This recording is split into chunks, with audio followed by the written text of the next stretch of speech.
Baik senior maupun U23 sama-sama gagal bikin shot on target. Lawan Lebanon dan Korea Selatan, dominasi Garuda percuma tanpa gol. Supporter pun makin frustasi melihat lini depan yang tumpul. Mulai 2026, jeda internasional September resmi dihapus dan Oktober jadi lebih panjang. Ini bisa jadi peluang emas buat Indonesia atur uji coba lawan tim besar. Tapi syaratnya jelas, lolos dulu ke Piala Dunia lewat laga hidup mati lawan Arab Saudi dan Irak. FIFA memuji perubahan Indonesia di bawah Kluivert yang main rapi dengan ball possession. Tapi dominasi tanpa gol, seperti saat lawan Lebanon, dinilai hanya angka kosong. Tantangan sesungguhnya menanti di ronde keempat. Publik terus membandingkan Vandenberg dengan STY yang dulu bawa progres nyata. Di era Sin, mental dan gaya main Indonesia lebih modern. Selama hasil belum bisa menyamai, bayangan STY akan terus menghantui. Usai gagal di kualifikasi Asia, Vandenberg malah beralasan dengan bahasa Belanda. Publik heran karena masalah komunikasi dulu jadi alasan STY dipecat. Kini PSSI justru hadapi masalah serupa dengan pelatih baru. Jangan lupa klik tombol subscribe dan aktifkan lonceng notifikasi agar Anda tidak ketinggalan setiap pembaruan penting dari kami. Simak selengkapnya hanya di Timnas Gol ID. 2 hari yang bikin supporter geleng-geleng kepala menimpa Timnas Indonesia, baik level senior maupun U23. Dalam jeda internasional September ini, keduanya sama-sama turun ke lapangan. Tapi hasilnya justru jadi bahan sorotan, karena sama-sama gagal bikin satu pun tembakan tepat sasaran.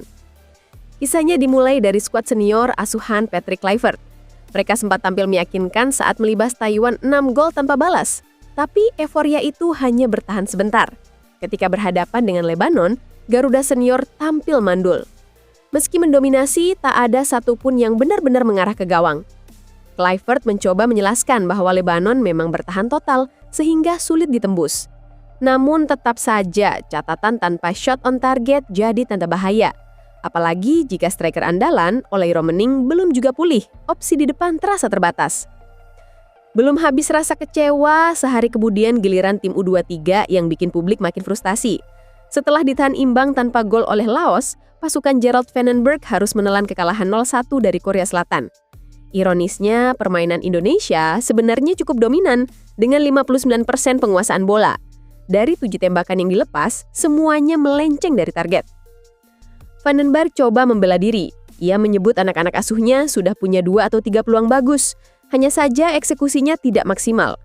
Ia juga berdalih bahwa kondisi fisik pemain tidak mendukung untuk memainkan pressing tinggi yang diinginkannya. Meski begitu, alasan itu sulit meredakan kekecewaan. Apalagi jika mengingat edisi sebelumnya, Indonesia sempat menembus semifinal Piala Asia U23 bersama Sintayong. 2 laga beruntun tanpa tembakan tepat sasaran jelas bikin publik bertanya-tanya.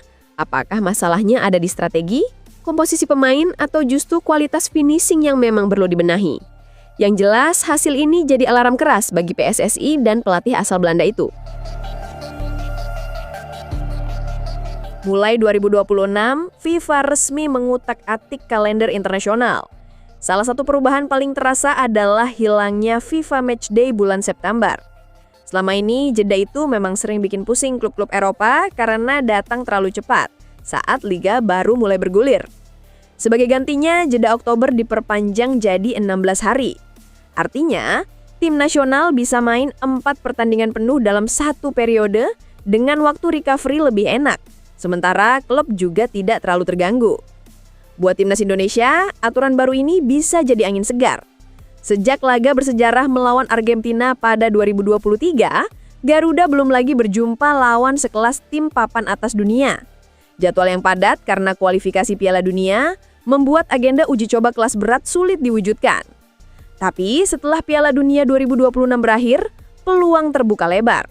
Apalagi PSSI sudah bekerja sama dengan KNVB, Federasi Sepak Bola Belanda. Kesepakatan ini bukan cuma soal uji coba tim senior, tapi juga mencakup kelompok umur hingga tim wanita. Selain Belanda, tak menutup kemungkinan Garuda bisa mengundang negara besar lain.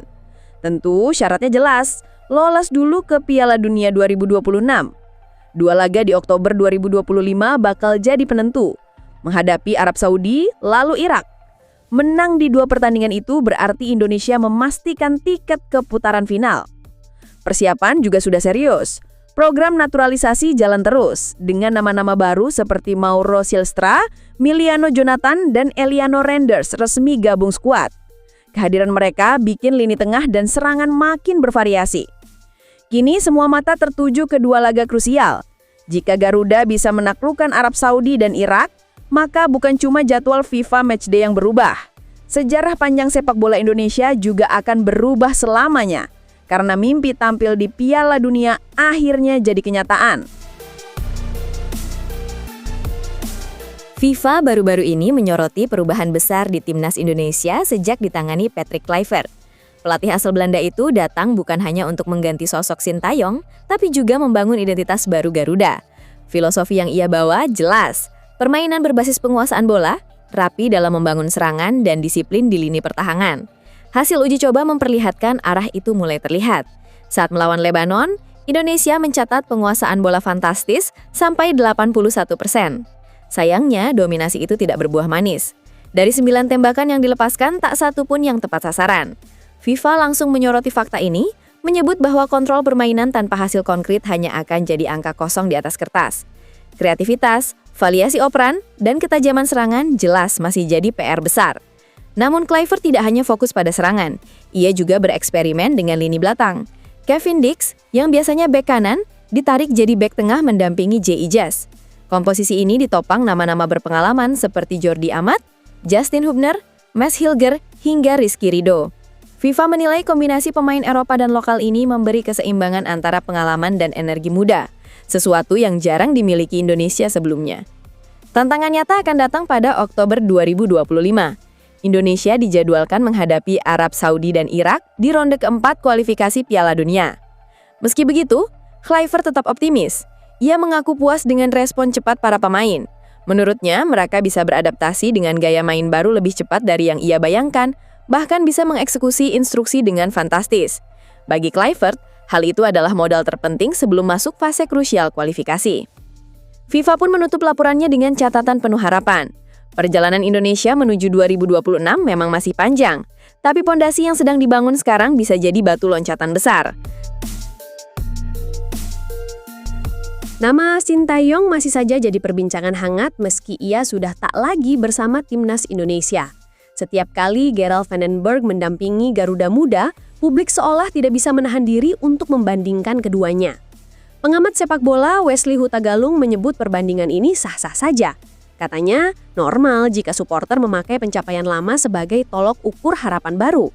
Dalam olahraga, kenangan akan momen besar memang sering jadi bahan pembanding.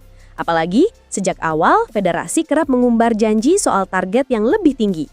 Jadi ketika kenyataannya tidak sesuai ekspektasi, wajar kalau publik kembali menoleh ke masa lalu dan bertanya-tanya, apakah pergantian pelatih ini benar langkah tepat? Wesley juga menekankan bahwa penilaian fans tidak berhenti pada hasil akhir, mereka juga melihat cara bermain. Di era Sin, ada progres yang jelas terlihat. Gaya main lebih modern, mental lebih teruji, dan timnas muda bisa tampil percaya diri melawan tim besar Asia. Itu yang membuat banyak orang masih menaruh hormat padanya. Jadi ketika federasi memutuskan berpisah, banyak yang merasa ada sesuatu yang janggal. Menurut Wesley, alasan resmi federasi pun kurang meyakinkan. Publik merasa tidak puas dengan jawaban yang diberikan, seolah ada hal yang ditutup-tutupi. Bahkan, cara komunikasi federasi justru menambah beban bukan meredakan pertanyaan. Ironisnya, ketika mereka menyebut punya pelatih terbaik untuk saat ini, label itu malah jadi harga mahal yang harus dibayar. Sebab, kalau hasil di lapangan tidak sesuai klaim, kritik publik akan lebih keras. Singkatnya, membandingkan STY dengan Van den Berg adalah hal yang tak bisa dihindari.